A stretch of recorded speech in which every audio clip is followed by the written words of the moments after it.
Hi, my name is Martin Purnell, and welcome to Off-Grid Christianity, a weekly podcast for those who go or don't go to church and for those that are just disillusioned. This podcast series is to encourage via conversation, and should you wish to contact us as well by email, you can. Our email address is ogc@accessradio.biz, and biz is spelled B-I-Z. Our guest today is an internationally renowned singer-songwriter. There's every chance you've sung several of his compositions, including Abba Father, Let Me Be, So Freely, I'm a New Creation. So what's it like playing and singing your well-known choruses years on from when they were first recorded? Is he a glory chaser or a true West Ham fan? See a photograph of him on his Facebook page, you understand why I say that. It gives me great pleasure to welcome to Off-Grid Christianity, Dave Bilbrough. Dave, thank you so much for joining us today. Where are you, good sir? I'm in East London, in Romford. Martin, it's great to be with you. The sun is shining. I'm looking out at my window and I can see my garden and, a squirrel's just gone by. So red or grey? It's a grey one, I'm afraid. Yeah. We're not making a comeback yet. So come on then, just before we go to the 5 questions, are you a true West Ham fan or a part-timer? No, I'm a true West Ham fan. I started supporting them in 1964. The first match I went to, we won 5-0 against an all-stars team. It was a charity game. Yeah. That was my dad trying me out. And then from there, I became an ardent fan. And of course, it was the glory years. 1964, we won the FA Cup. 65, we won the European Cup Winners' Cup. I was there. Oh. And I've been following them since. So, that was played at Wembley. Yeah. Wembley Stadium. Now, the thing was, we've just won this tournament. Have you? Yes, in Europe. And it's the first time my son has ever experienced us actually winning anything. So when that winning goal went in, I tell you, the place here, who came over to view it with me, the place was absolutely shaking with noise. Wow. Couldn't get over it. Didn't you fancy going over to the final? That would have been good. Tickets were very scarce. Yeah. I mean, a lot of people went over just to be part of the whole sort of vibe. No, I didn't go over. I watched it on TV, I'm afraid. But it was tense in this household, I tell you. I bet it was. Well, congratulations to you and your team anyway. Thank you. But if you want to see a successful winning team, you ought to support my team, I tell you. Which is? Bristol City. Oh, the mighty Reds, I tell you. The mighty Reds. There's Bristol City and Bristol Rovers, aren't there? Yeah, and so no, just Bristol City. I don't know who Bristol Rovers are. Never heard of them. No, never heard of them. Bit like there's another team in Manchester, I'm told, as well. Yeah, Stockport County, I believe. Yeah, that's right. Yeah, they're a good team. Yeah. So we could talk about football all the time, but there'll be people in America going. Yeah, what are we talking about? Yeah, I know. But it's amazing, isn't it? It sort of gets into. Yeah, I mean. I guess it's a little bit tribal, but football does kind of impact you in a big way, and especially when you're growing up as a kid, you sort of imbibe some of those values of the team and so on. And you do, and there'll be plenty of people listening and going, "Oh, the glory years in the '60s, yeah. Sir Bobby Moore, Jeff Hurst, all those people." And then people might say Bobby Gould because he played for Bristol City as well. That's right, and the other team. But actually, interesting enough. Years back, when I was doing the breakfast show on a Christian radio station, I used to every Saturday phone up a chaplain who was part of a football team. And I remember vividly phoning up the chaplain, I can't remember his name, for West Ham United. Oh, yeah. And he was sharing how he got involved with the club. And he was like the go-to man from the club. So if anyone wanted a wedding or had died or something like that, and they wanted some West Ham support, he'd be the man to go for. Oh, cool. I don't know whether that still exists at West Ham, but he was... quite like that. That would be good. Quite a nice role to sort of double up there. Yeah, you could do that, couldn't you? I could write a few anthems as well for the terraces. I'm forever singing choruses. Yeah. Moving on. Question 1, kind sir. If you could invite anybody from history for an evening meal, alive or dead, so you could ask them questions, who would it be? Well, this man actually would be very much alive, but in his 80s, and it would have to be Sir Bob Dylan. Oh, really? Yeah, because, I mean, he strands through such a long expanse of musical history. Yeah. You know, I mean, from the early days, Woody Guthrie. When you hear early Bob Dylan, it's Woody Guthrie, this American folk singer who went through the 30s writing songs and through to the 50s. And then, he moved from Duluth, changed his name, Robert Zimmerman he was, and he became Bob Dylan, moved to New York, kind of reinvented himself, as he has done over the years, became a folk icon. Pete Seeger, a legend in folk music, he adopted him, Newport Festival, and then they all had a massive fallout because he went electric. And, Bob Dylan was suddenly there, this poet with energy and angst, and he was writing these songs. And you follow his career, and he touched influential people, Johnny Cash, all these musicians who've been influenced by this poet. I would imagine it would be a very edgy sort of time. I don't think he'd be an easy person to talk to. I think he would be quite difficult, but the way he strings words together, his poetry in his songs, and the fact that he's just kept going and creating music is an inspiration, and been an inspiration to so many. So, he's still going strong, 82, I think, and still touring. The never-ending tour, I think they call it. With Elton John. Yeah. Oh, yeah. There's a great cartoon that was just sent to me only this week, actually, and it was Bob Dylan in the bathroom, and underneath it said, Bob Dylan uses an electric toothbrush for the first time. And by the mirror is an ordinary toothbrush with a little caption coming out saying Judas. And yeah, that's right. Have you seen that one? I have. It made me chuckle as well. But it was such a big thing because, in those days, music was very sort of, there were different streams of it. And a folk musician would not go electric at all. I mean, that would be completely out of the blue. So, when he did that, it was radical, and and that's the thing about Dylan. He's not been afraid to be radical in the way that he does things, and I would be inspired by that. I think I would find it a difficult evening. I think I would have to pour myself a long glass of something at the end of it and say, I did it. Well, he makes his own whiskey, doesn't he? Does it? Oh, well, there is Dylan whiskey. Does he actually make it, or is it just personally? Under his brand? I don't know. No, I can't. I don't think he's got time if he's writing all these songs. Mind you, I think a lot of his songs, he's probably sitting up there at 3 a.m. drinking whiskey. Yeah. And it's all coming. But I mean, some of the imagery, some of the words he uses, and the way he strings them together are profound. And of course, he was made poet laureate, which is a bit controversial because some people say, well, poetry is different from lyrics in songs. So there's a bit of a sort of view one way or the other. But I don't know. Oh, interesting. If he turned up, right? Yeah. And he says, we can talk about anything, but can you ask me one question? Yeah. What do you think you'd ask him? Well, I would be intrigued by his spiritual roots, actually, because there was a whole thing that went on, Slow Train Coming, which was the album, and he was very influenced by John Wimber, who he used to go to Bible studies with. Oh, really? Because he had a Jewish background, and I understand his understanding of the Bible is absolutely amazing because he studies things, he reads things in a very profound way. And I know John Wimber had a lot to do with Bob Dylan. And there was the time, we heard about his conversion, and I went to see him on tour and Slow Train, and he did an album called Saved. Some people loved it. Some people were walking out. He's gone religious. What's going on? Right. What's going on?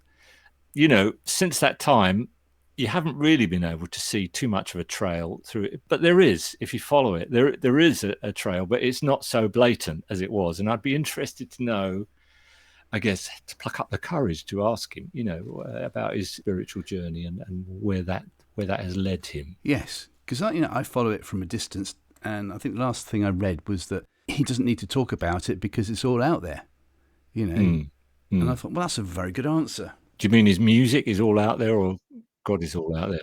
Yeah, about him being a Christian. Yeah. Well, Sir Bob, if you're listening, please let us know. Come on, drop me an email. Drop him an email, please. We'll give the email address at the end, Bob, don't worry. And he might even give you a signed West Ham shirt. You never know. Might. I wonder what his hobbies are, actually. He hasn't got any, according to you. Just writing songs. Playing his guitar. Well, congratulations. Not quite the longest first answer we've had. Oh, really? Yeah, I think that went to Dana. Okay. Who said at the end, she said, I thought it was the end of the interview, which I thought was a great line. Question 2. Who is your favourite biblical character or favourite biblical story or favourite parable, please? Well, actually, if I'm allowed to, oh, yes, but they're please. interwoven. They're interwoven because my name is David John Bilbrough. Right. So that gives a clue. David. David, amazing person in Psalms. Yes. Writing all these Psalms. Not just the victorious Psalms, but the exploration of what faith is, why God, as well as yes, God. Mm-hmm. And John, because John had this sort of close association with Jesus. Which John? Just to show this that is I've read John the Bible. in the New Testament, who wrote the New Testament, who wrote the book of John Not John the Baptist. New Testament. Not John the Baptist. No.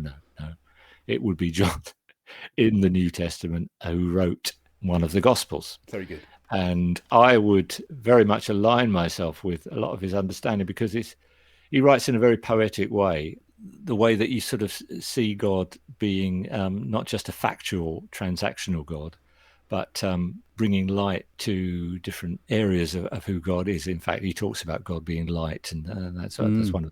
So I think the poetry linked in with the activism of David, who was king, warrior, all these things, starting out a shepherd's boy, of course, would be an interesting time to talk to them. Yes. So, yeah. I wonder how we would take it if you invited John, and one of your first questions to John would be, well, what exactly is Revelation all about? No, that would be a very interesting question. You'd probably need a few days seminar on that. I don't know. Yeah. It's about worship. It's about another dimension. It's about not just living from a material view of things, but seeing things from a different standpoint, a much bigger standpoint than what we know. But there's an awful lot I don't understand. Yeah. And a previous guest in a podcast said that when I asked him this question, he said that he'd like to meet the prophet Daniel. He said because Daniel is interwoven throughout Revelation. So we could ask John that as well. Tell us about Daniel. Ask him all about it, yeah. And there he is on Patmos, and I'd love to go there. He sees that. All opens up. Yeah.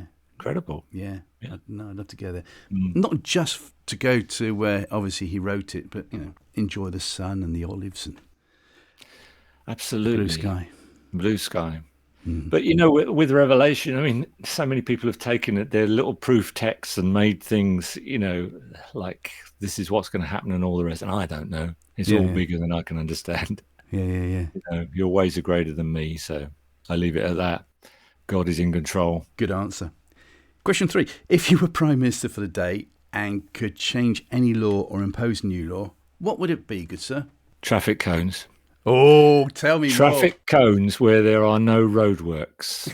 I mean, I'm a musician, so you might be playing in Sheffield, pack up, put all your gear in the vehicle, be driving along thinking, oh, we're going to do well. We'll be back in London at 3:00 in the morning. And then all of a sudden, there's traffic cones. Yep. And you look and you slow down, you're crawling along, and you're looking for any side of activity or anything that means your speed is reduced. The journey goes to a halt. There's no road construction crew. No one's working mile after mile. What are we doing? And then you get the diversion sign. You've got the orange and white. Then you get the diversion, what's that, yellow? Yeah. And you're off. And you're off to a roundabout, and it says alternative route or whatever, and you're trying to follow these arrows, and you're thinking, where am I going? So it would be roadworks, or where there are traffic cones and no one's actually working. I think that drives me crazy, and I would change that, especially after midnight. Is that a good one? Yeah, it's a very good one. Thank you. Yes. Some people have been giving very serious answers to these, so it's nice to get it back to how it's supposed to be. Little things you die on the hill for. There are lots of things you'd like to change, but if we could start with traffic cones, Yes. Those plastic things that you see in the road that, oh my goodness, something's coming. You're going down 60, 50, 40, 30. You become friends with the car beside. I just had pictures of you. You left Sheffield down to follow the diversion signs. And then you might get lost a bit. And the next sign you see, Edinburgh, 6 miles. Yes. Yeah, you've gone round the roundabout the wrong way, which is the dread, isn't it? You hit that roundabout and you're looking for that sign. Oh, I'm off. You follow everybody else, actually, that time of the morning. You do. You do. So there I am, rolling in at 5 a.m. Hello, Pat. I was delayed a bit. Question 4. Outside of family events, what has been your most enjoyable day out, good sir? This is a difficult one, but where I came to in the end was going to a day out in Myanmar, which is in Burma. Oh, really? And I was there with a Christian organization. Pat, my wife, and I were over there, and we had a day off, and we went to Mandalay. Well, actually, we were in Mandalay. The Road to Mandalay, I was it? just thinking Rudyard that. Kipling wrote the poem. Growing up as a kid, again, we were talking about football, but growing up as a kid, I remember my parents on their radiogram, they had this album with Frank Sinatra singing Come Fly With Me, but on there was a track called The Road to Mandalay, which Rudyard Kipling wrote. Never knew that. Yeah. Was it also a film with yes. Bob Thingy and Bing Thingy? Bing Crosby and Bing Crosby. Yeah. Yes, that's right. Yes. Well, the thing is, Myanmar, formerly known as Burma, is a really undiscovered kind of place. So you're in this completely different environment. And we went for this day off, and we were taken up to the hills. And of course, there's Buddhist temples all around, and there's the monks in their garb. There's golden pagodas. They've got these russet coloured garbs that they're wearing. There's pinks and there's greens everywhere. Very colourful kind of area, and you've got these gongs that they're hitting, which feels very mystical when you're up the hills and you're looking out at this very rural area and green, and it's very verdant. Just the beauty of this undiscovered place. An Englishman standing there in Burma really affected us both. Why? It's a bit like Revelation, I suppose. We're talking about Revelation. You're taken out of the norm. And when you're taken out of the norm, you see things in different ways. The atmosphere, the feeling of peace that was high up in the hills really impacted us both. And I think, it's at those times you've got to seize those moments and say, here I am, this is me, I'm going to drink all this in. And I can't explain it all with words, but there was something very, very beautiful and very mystical, actually. Of course, there was the Buddhist temples around, and in fact, I had to do some concerts. And of course, in some places, it was a bit like playing in the church hall, because you end up playing by the Buddhist temple, because they haven't got church halls. So that was interesting. That's a really good point that you're making there, because we assume of Burma, as I used to know it growing up, now Myanmar, as you say, traditionally Buddhist. How were you welcomed as a Christian with your guitar? Well, of course, you've got to open up the doors to people. And if you're going to communicate with people, you've got to see them for what they are. And they're not the opposition. They are people. God's love goes out to all the world and touches all people. God loves the world. God so loved the world. So you find that which is in common, just like Paul and Athens, the altar to the unknown God. What did he do? He started by actually quoting a poet. Some would say a secular poet, or he connected where people are. And there's a small band of Christians, which was obviously the prime group of people that I was with. But we've got to try and make our gospel attractive to the ordinary people, the people who are on outside, who don't know the language, who don't know the lingo. I love that phrase about Jesus where it says the common people heard him gladly. That means the normal people were touched by his message, and we've got to find ways of communicating. So, yes, mainly it was Christians that I was singing to, but I would hope that those people who were on the outside would find it accessible to what I was doing. Yes. And with respect, I was treating people with respect, hopefully, for where they are in their journey. Thank you for saying that. And I'd like to explore a bit further, if that's okay. Because we know it's a Buddhist country, or people from listening here will now know it's a Buddhist country. How were you treated as the fact that you weren't a Buddhist from the locals?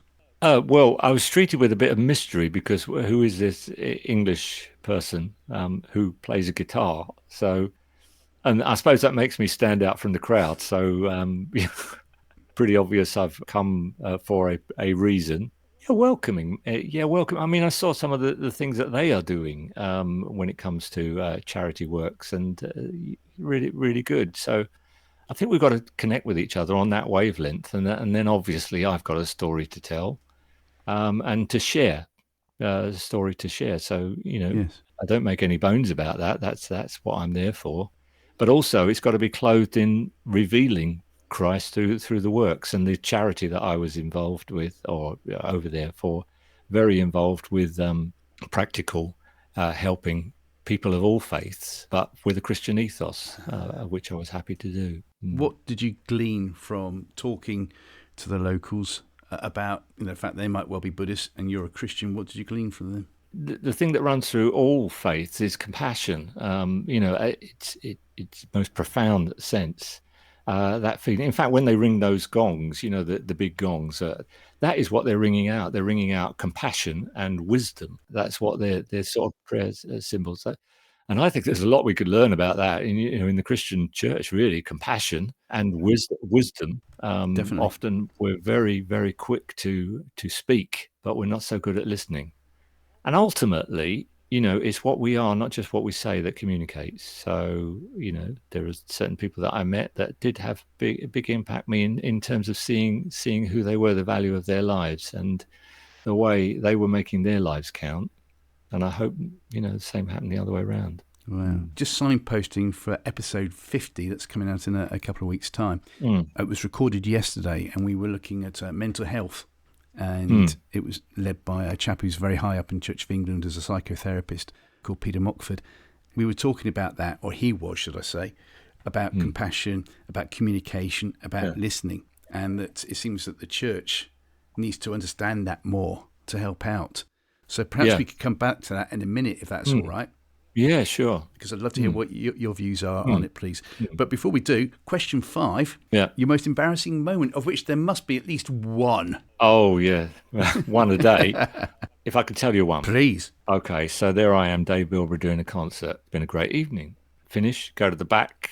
There's a CD stand. This a few years ago, so there's CDs then. I'm standing at the back and people are buying the CDs. Great. Well, somebody says, "Oh, could you sign my CD?" So I said, "Well, I haven't got a pen." So and somebody reaches out and gives me a pen. So I start signing the CD. Doris, hope you enjoy this. God bless. And Stan comes up. He says, "Oh, would you sign mine?" And Frida comes up. I would sign it. She's always at gigs, Frida. Yeah. Anyway, we ran out of CDs. It must have been a good night. I must have been good that night. So we ran out. So people are starting to give me, tickets for the concert, tickets for last month's Noel Richards concert. I'm signing it. Sainsbury's vouchers. I'm signing it all. So we ran out of people, and eventually someone puts their hand out. So they stretch out their hand. So I think, oh, this is novel. This is novel. So I start to sign their hand. She says to me, "No, I want my pen back." Brilliant. So that brought me down to a certain level after a great evening. Good concert, a lot of CDs sold, but embarrassed Dave. I made my way quickly to the car. Probably that was one of those nights where I did hit the traffic cones and ended up in Edinburgh as well, but we won't go there. That answer has given me a couple of avenues we can explore, if that's all right. The first one was that you said the N word, Noel. Yes. As you might know, he's been very, very gracious on these podcasts, and he's been on a couple of times, especially at Easter and at Christmas. Yeah. Hello, Noel, if you're listening. Doing a very basic research last night, I wasn't aware just how far back you go with Mr. Noel Richards. So tell me more about, how you met, and Gerald Coates as well, please. Well, yes. Well, I first met Noel and Tricia, his beautiful wife, way back in 1978. Wow. Yeah, Gerald Coates, he put on a big event in a tent near his home, which was in Cobham in Surrey. Yeah, it was one of those things, a big tent. Cliff Richard actually came one night. It was when it was when he went to number 1 with "We Can't Talk Anymore." Oh, really? Yeah, he was really on fire that night. He came and sang. I was introduced to this couple, and it's funny, isn't it? You meet people and some people it's just passing, and other people there's a sort of lifelong connection. And that was the beginning of a lifelong connection with Noel, and seen his music blossom and seen his influence grow in amazing ways. And yeah, so we were connected up via Gerald Coates, really, a great pioneer who led a movement of churches called Pioneer, that one of the big hallmarks being non-religious Christianity. Mm-hmm.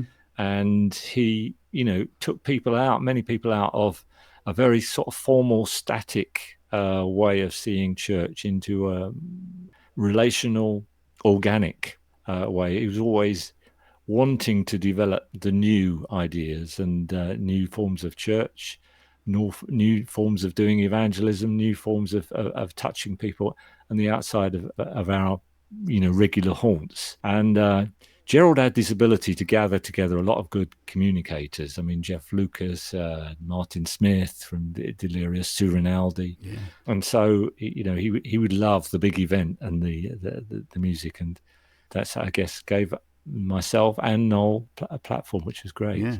Yeah, it's amazing, isn't it? Some churches say, oh, yes, such and such came from our church. But when you look at the pedigree of Gerald Coates' church, it's fantastic. Yeah. Well, the movement and there was creativity was very much on the fore, and it led to some crazy moments. Sometimes unpredictability. There was a whole phase about prayer, bringing sticks, and Martin Scott, he had a big stick that he used to bang in the middle of the meeting. No, tell me about that. I don't know anything about that one.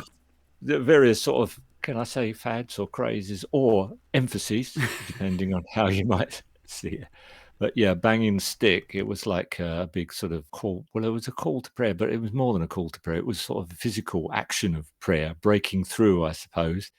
And it became quite a thing, as did the umbrellas at one stage. People would put up umbrellas that was a sign that rain was falling, and they were trying to protect themselves, and all these sort of things. But there was some wonderful things happened, and some fantastic songs came out through the body of Christ, through the Pioneer, which was great. And it's people like Gerald who gave permission.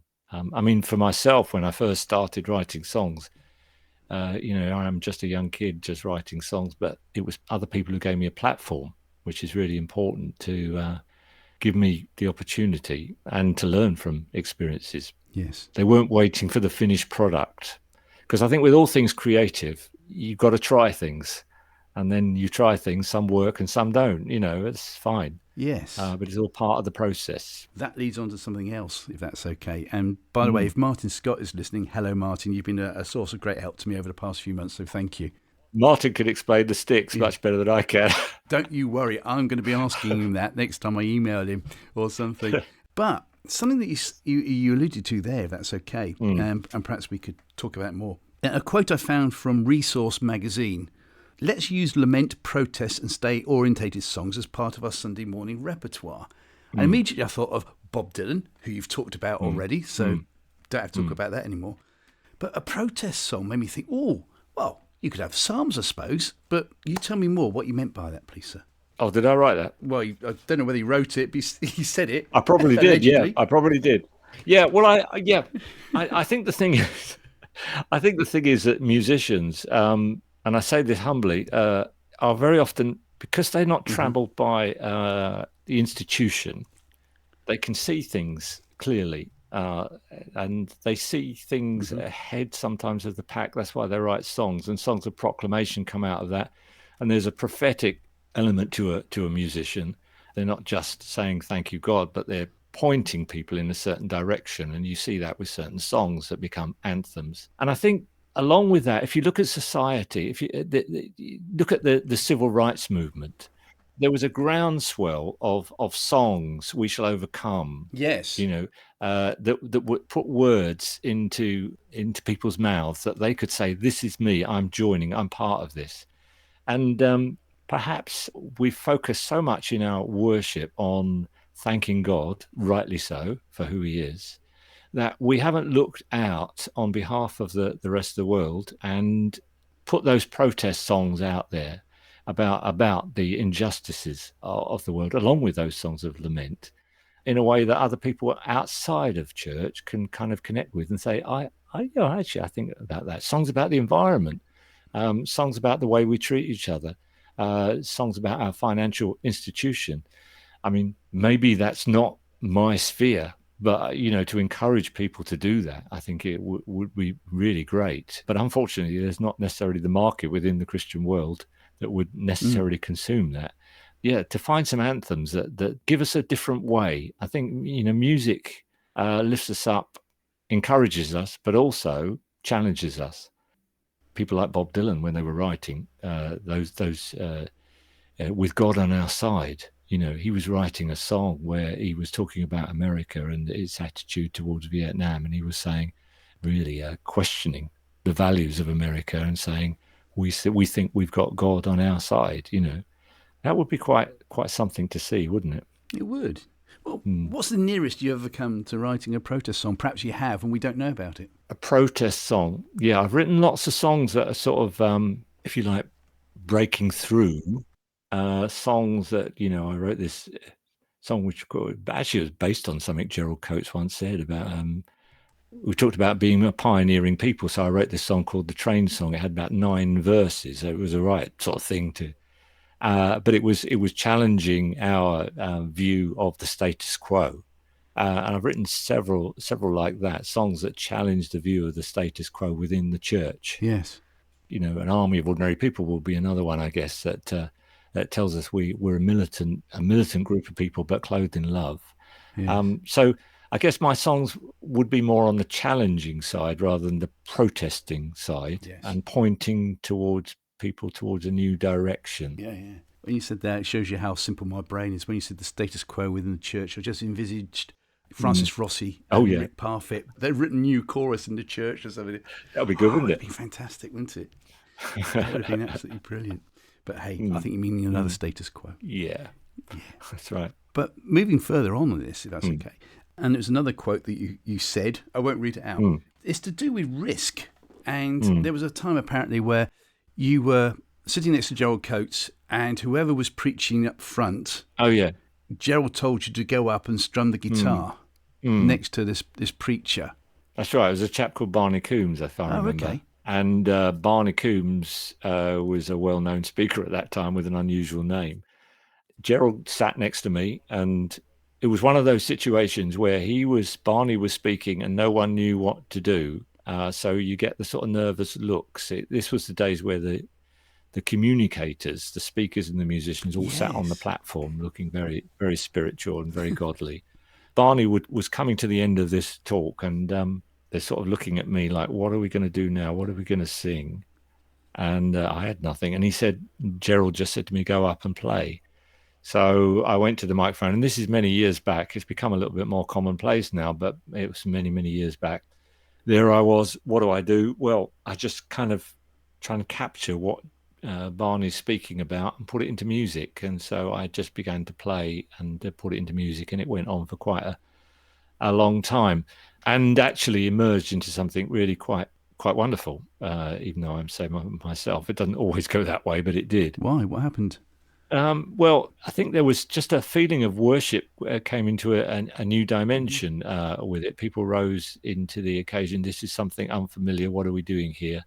Let's just take our time, because often, in a Christian worship setting, it's all about going from one song to the other song to the other song, and then we reach the end of the journey, and then we're into the talk. And we need time to linger and to dwell and to allow the mystery of who God is to settle. So for some people in that congregation, as I recall, and it was a long time ago, there was a sense of joy and a sense of conviction. I say conviction, meaning conviction in what they believe. And in others, there was a sense of longing and tenderizing, hungering after God. And I think worship should do that. It should have the different elements. It's not prepackaged. It's not now is the time for mandatory jollity. It's the time of celebration, yes, but it's also the time of lingering in the presence and recognizing that whenever there's a group of people together, there's going to be people who are on top of the world, and there's going to be people who are struggling and finding difficulty. And the role of the musician, surely, is to hear from God, yes, but also to interpret that in a way that is accessible to people where they are.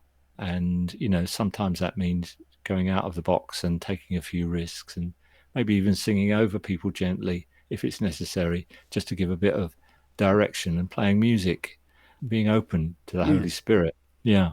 I think music does that. It builds bridges with people. One of the things I really enjoyed a few years ago, I was thinking about finding new access for my music, because I've been writing worship songs for a long time, and I will continue to do that. But I was praying, Lord, I want you to open the door for me in a new way. And I kept going past this little theatre in London called the Jermyn Street Theatre. And it was a tiny little theatre. I kept going past it, and every time I go past it, I'd say a little prayer, God, open up the doors, open up the doors. And one day I'm standing there, and the doors open up, and the chap says to me, can I help you? So I said, well, actually, yeah, I'd love to have a look downstairs. So I went downstairs, and there was this small theatre with kind of cinema-type seats, and really intimate.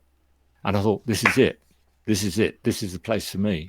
So I started an evening where I would sing not just my songs, but songs that have influenced me down through the years, from mainstream songwriters to Bob Dylan's, to Paul Simon's, the songs that, I connect with, and mix in some of the songs that perhaps would be meaningful to someone from a non-church background, or, a mildly church background, and interweave that with some stories, some fun, some humor, and some meaningful moments. And I really learned a great deal. As much as giving out, I learned a great deal from that, because I realized that you got to take people from where they are. And we had the sound crew and that at the theatre coming to these events and being really, really touched. And the conversations we had afterwards were very good, because sometimes in the church, we think we've got this way of communicating that is one packaged message, do this, then, whereas we need to entice people and draw people in.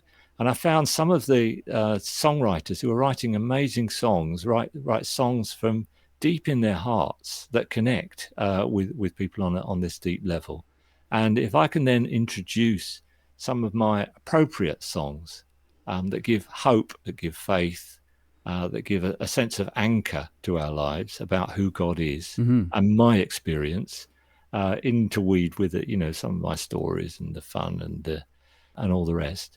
That could be an inspiration. So that carried on for quite a few years, actually. And I suppose in some ways I still carry some of that around as I go on my journeys. I call my evenings now Tales of a Troubadour.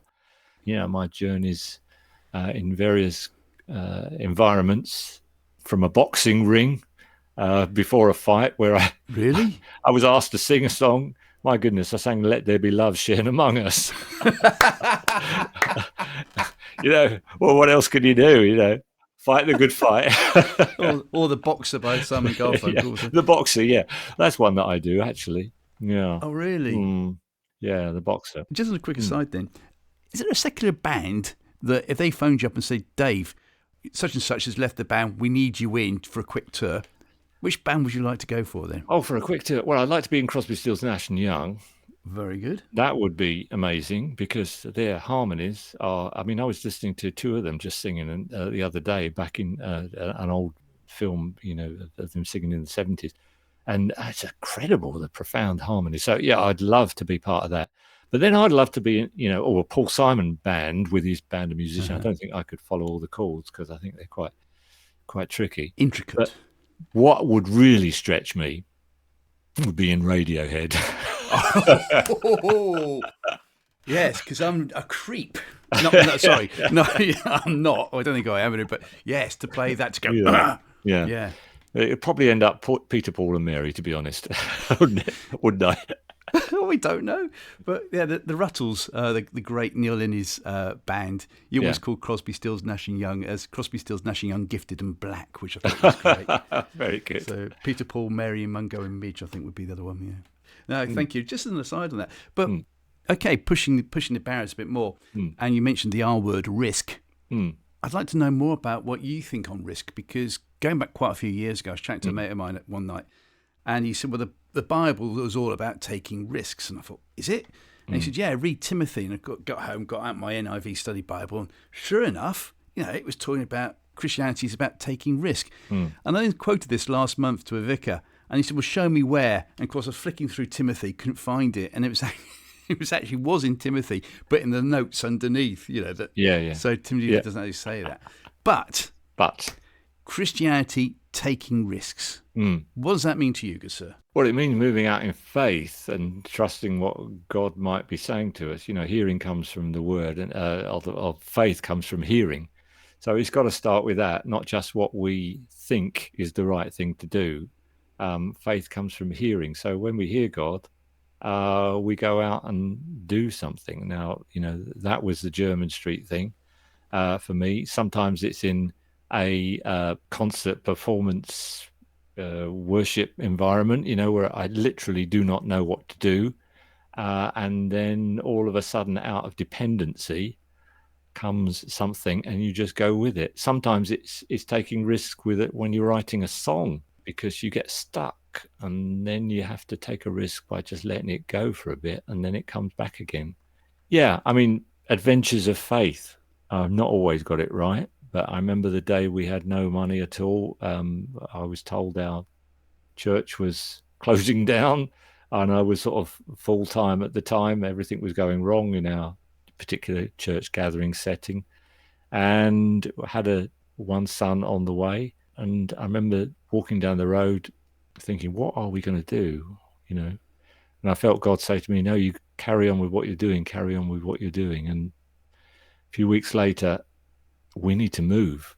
And I saw this house, I saw a sign that said for sale.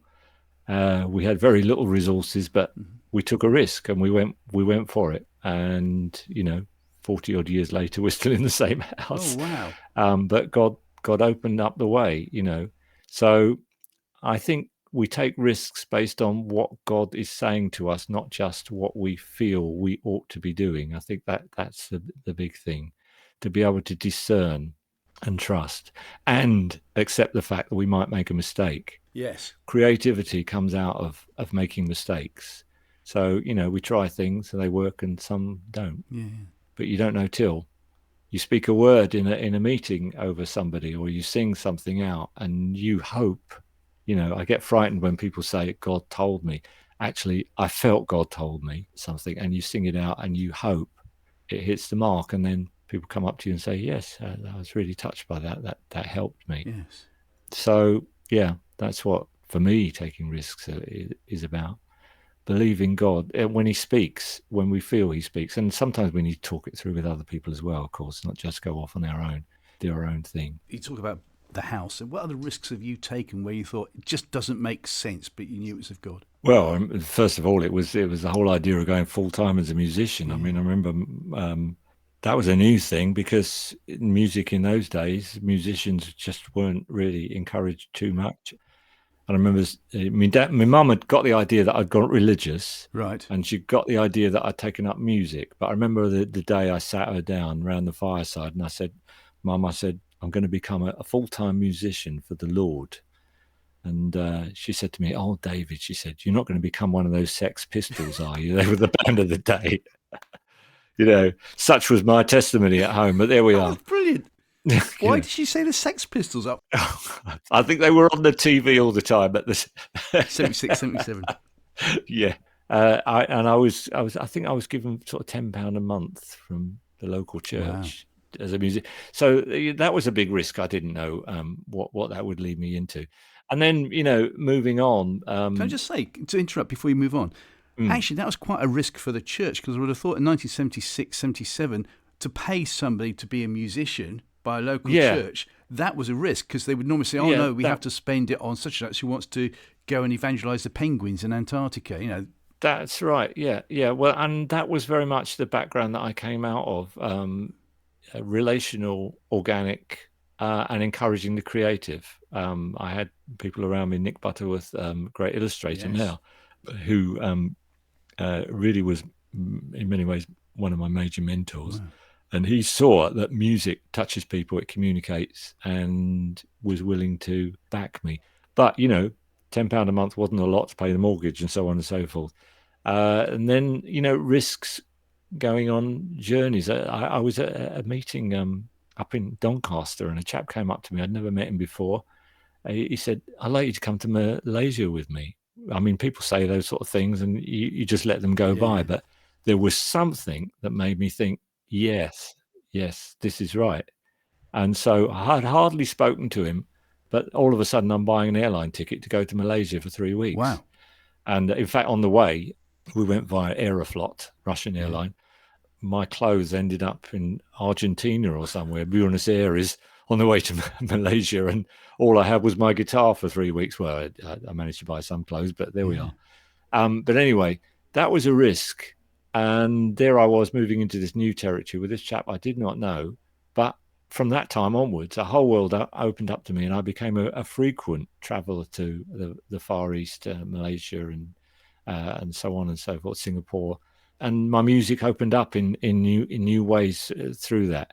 So it was hearing God's voice and following after him, rather than just a preconceived idea, which we tend to do sometimes, being sensitive to that. And that's a big risk, isn't it? In both factors here, from the chap who went to you to say that, but also for you to hear it, because we talked about listening earlier on.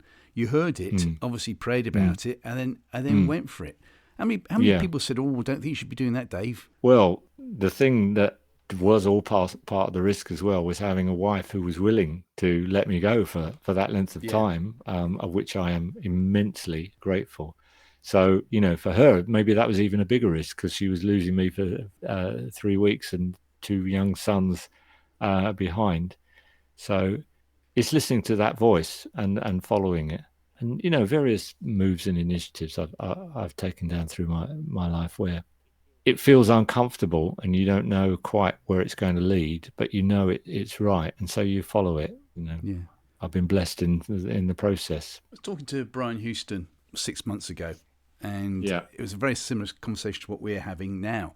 Mm-hmm. And all of a sudden said to him, well, in like that, what does dying to self mean to you?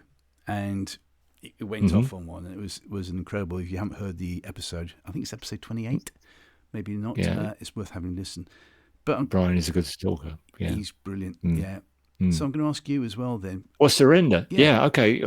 And then Brian's interpretation spin on it might be different from mine, but I think surrender is one of those words that we have actually misconstrued, because surrendering isn't a passive thing. I don't think surrendering is just giving in and falling to the floor and saying, I surrender before God. It's actually giving up our own abilities and strengths and making way for God's strengths to come in.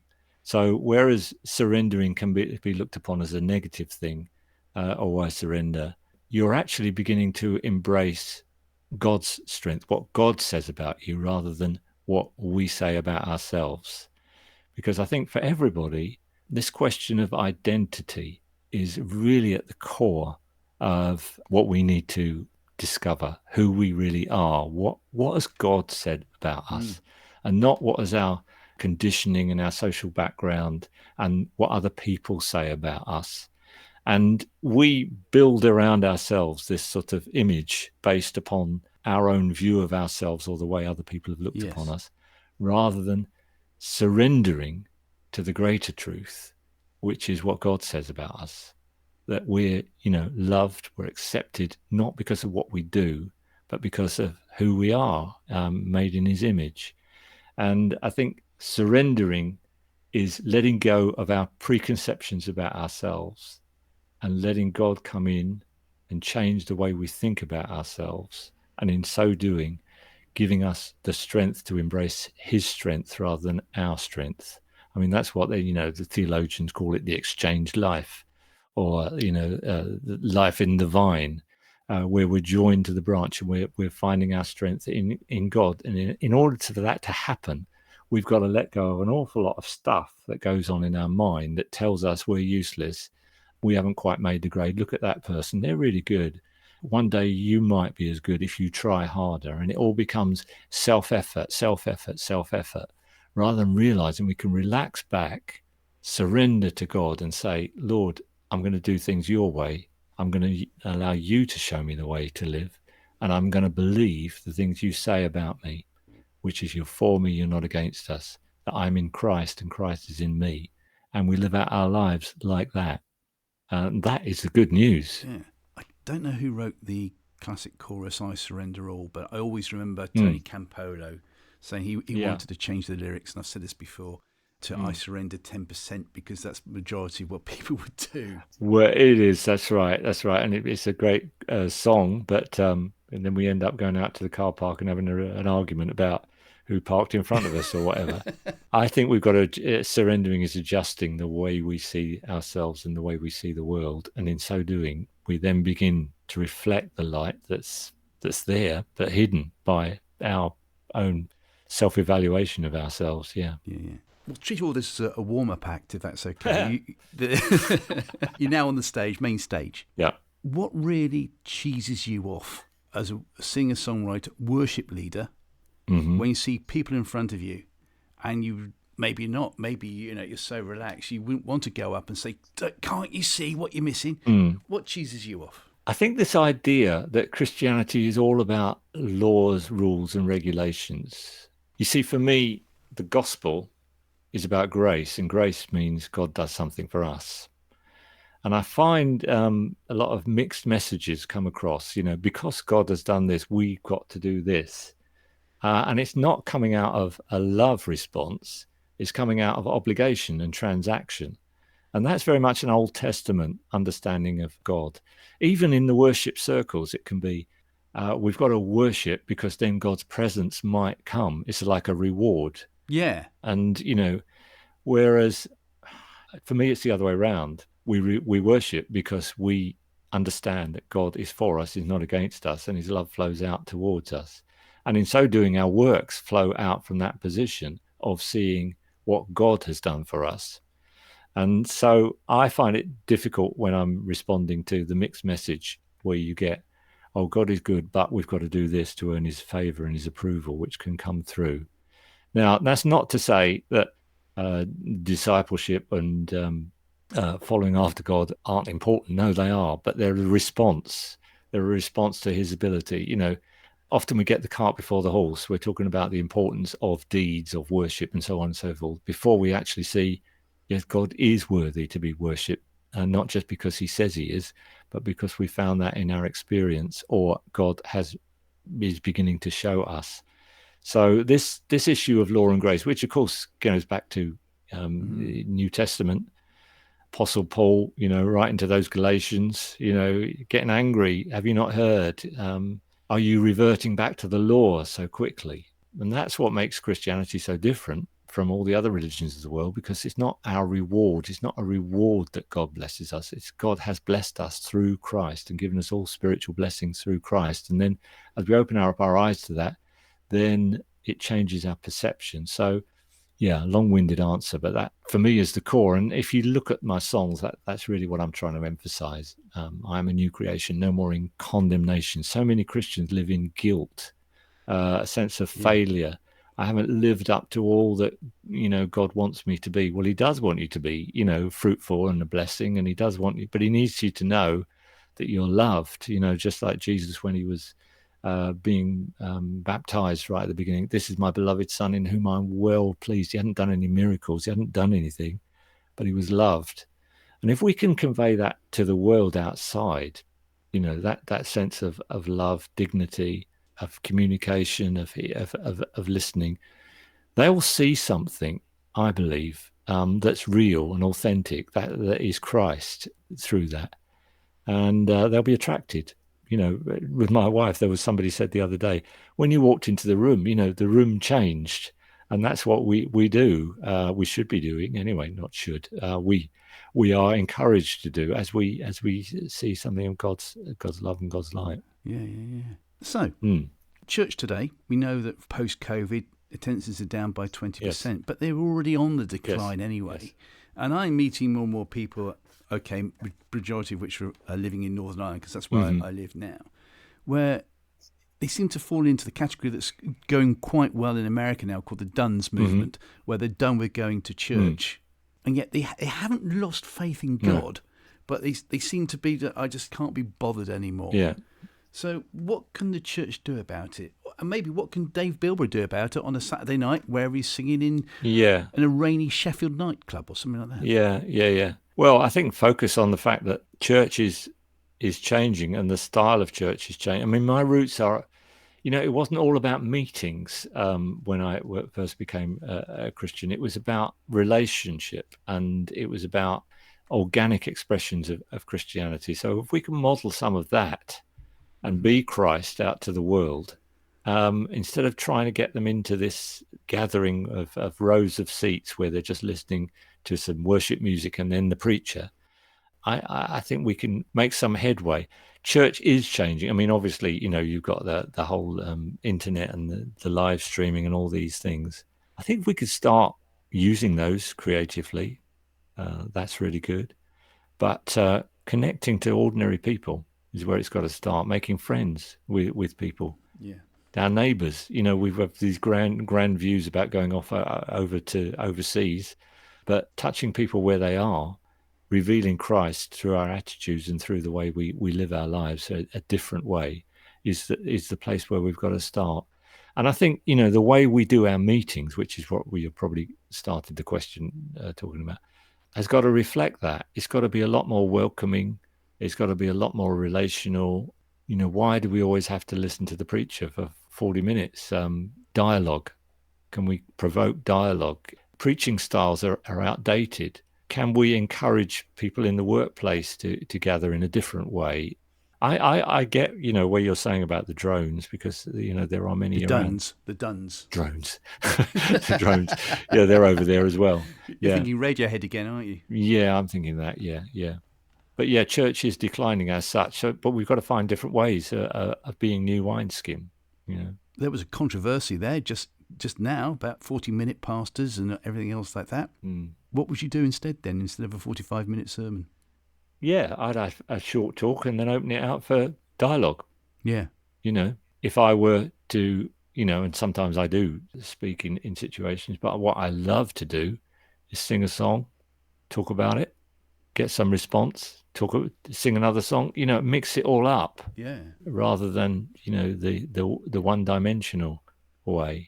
The way we do our meetings, there is sitting in rows. Why have we got to sit in rows? I mean, in my early days, we used to sit in a circle. But then what happened was the worship band became more prominent, and we were before long we were back into this whole environment of a stage and the worship band. But when you're in a circle, you're looking at each other. It's like sitting around a table. I was hearing some people talk about having a dinner party. The best way is to sit in a circle, and you can see people opening up our homes. All these things that perhaps were in my early days very much at the centre. Perhaps we've lost something of that in the attempt to build the mega church. And I'm not against mega churches, because there's some great opportunities that they provide, but it's got to be rooted in organic church life and relationships. Yes. Yeah. Well, one final question on music, and then we'll ask the final question. I sound like Paul there, don't I? But a really good friend of mine, he was recently lambasted by the choir, of all things, because he took a traditional Charles Wesley hymn, but put it to a new, funkier beat. And the choir were really uptight. How dare you do this to a traditional hymn? How dare, and all this sort of stuff. And the vicar had to intervene and say, well, actually, if you know the truth, Charles Wesley nicked that tune anyway from a pub classic. Yeah. So would that be a thing that you could do to suggest that let's just bring more tunes, maybe even a secular tune in or something like that? Well, yeah, you think about it. I mean, that is true with a lot of the hymns. A lot of were popular songs of the time, but they then just put words to them. Yeah. I mean, I remember being in fact, Noel Richards was there. It was something he was hosting up in the north of England, in Halifax, and I was there with my guitar. I just did an acoustic set, just me, and the others had the band around them, and I remember just launching into the Elvis, I Can't Help Falling in Love with You. And it felt, it made sense at the time. It just felt, it connected with where the time was. So yeah, I think we can bring all those things in, surely. Yeah, well, tunes. There are a couple of tunes that I've really thought, no, that's out of order. Somebody wrote Christian lyrics to the Match of Day theme tune. Oh, well, the worst I had was when I did Songs of Praise a number of years ago, and it was in the East End of London, and I had to convince the band that we had to sing the EastEnders theme tune to some new Christian words, which they took quite a bit of convincing. No, because Mrs. Brian May had a hit with that, didn't she? She did. When she put words to it. Yeah. No, this was more sort of Christian-based words. I was the sort of intermediate between the producers and the band. I had to be very diplomatic. Well, of course, we were there to do it, so we did it. Well, I'm sure the drummer would have enjoyed going doo-doom, doo-doom, doo-doom. Yeah. Or whatever at the beginning. Yeah, that was the big moment. Yeah, that was the big moment. How did it go down? Can you remember? Okay. Actually, the production team weren't that happy with the version, but it was okay. It was all right. Well, there you go. Here's a challenge for you. I'd like you then for your next album to do Creep. Oh, right. Okay, but maybe change the words. Yeah, maybe. Especially the swearing bit. Yeah. Dave, thank you so much. Final question, sir. It's been a real pleasure to hear what you've had to share. Thank you so much. There's plenty of stuff there that needs to be listened again to and then chewed over. Thank you. I appreciate that immensely. So, final question. I ask this to every guest as we round up. Christian hero, please. Someone that has encouraged you. You might have read his biography or even autobiography, or you've heard stories about this person. And 2 qualifying rules are that A, has to be dead, and secondly, not in the Bible. So, Dave Bilbrough. Okay. Who is it, please? Well, actually, there's 2, and it's difficult to sort of decide which one. Well, I'll tell you what. Because you're very gracious to me, I'm going to let you have both. Okay.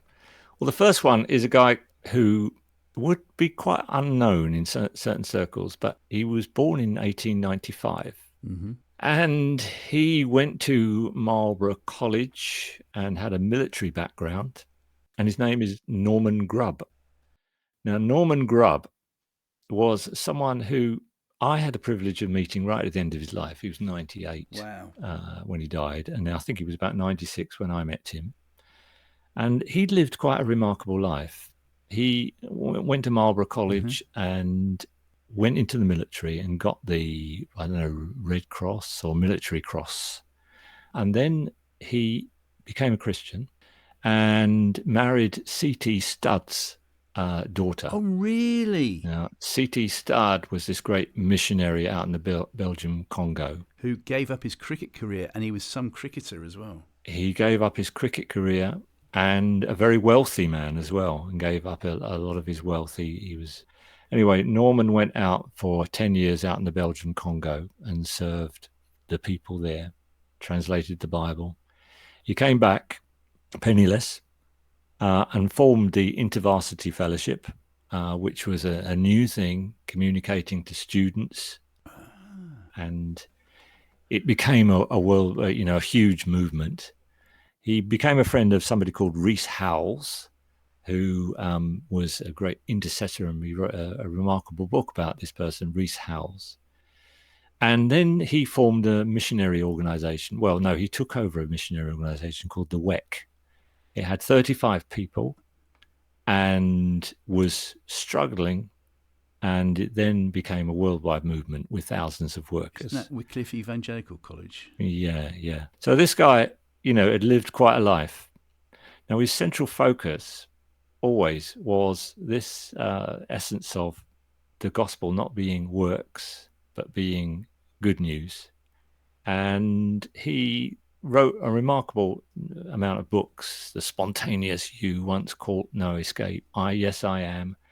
And all these books stressed and emphasized something which I think many of us could learn from, which is, we talked about surrender, which is drawing on the life of Christ and beginning to see what God has done for each of us, and making us as part of his body. Right up until the end, he was speaking, communicating, taking home group meetings at the age of 98. He was a remarkable man, and someone who perhaps is an inspiration. He saw things which I think, a buried treasure in the Church of Christ, which, can be reclaimed. He saw something of what Paul the Apostle called the mystery of Christ in us. And for him, Christianity, although he was a radical figure, for him, Christianity was living out that life of Christ, not just our own efforts, but drawing on his resources. So he's an inspiration. Wow. Yeah, the other person was a guy called Maurice Smith, who I started out with many, many years ago. He died 2 years ago. And again, he was in his 80s when he died. But he was an inspiration to me because his view of Christianity was very free, was very relaxed. He was very honest. He was always looking for new insights of truth. He wasn't content with just what he knew. He was a seeker and a finder, and a seeker and a finder. And he was a great encouragement to me. He was a great raconteur. And many would say that he was one of the founding, leading influences in what we now call the house church movement. Mm. He was prophetic in so much as he would speak spontaneously for the long lengths of time. I would sometimes just get one song in. Other times he'd say, "I've got nothing, Dave. You just sing." But I learned so much from Maurice Smith, and I'm very, very grateful. He became a companion to Gerald Coates and John Noble and some of these. Towards the end of his life, he became quite a controversial figure. But, he was always looking for something more. He didn't want to be trammeled by some of the institutional views about, the way we do denominations and Christianity. Some of the things we've been talking about, really. Yeah. But why is that controversial? He wouldn't be conformed, and he was always looking for the new and the fresh and taking the risks. And, some of his ideas towards the end were a little bit left field, shall we say. But didn't involve a stick, did it? He was, no. But he was an inspiration to me, and I'm grateful for him. Wow. Well, listen, thank you for mentioning those two people. Yeah. I think I learned so much from listening about and hearing and reading from Christians that have walked the walk and talked the talk and walked the talk, and even more importantly. So I shall listen out for those people again.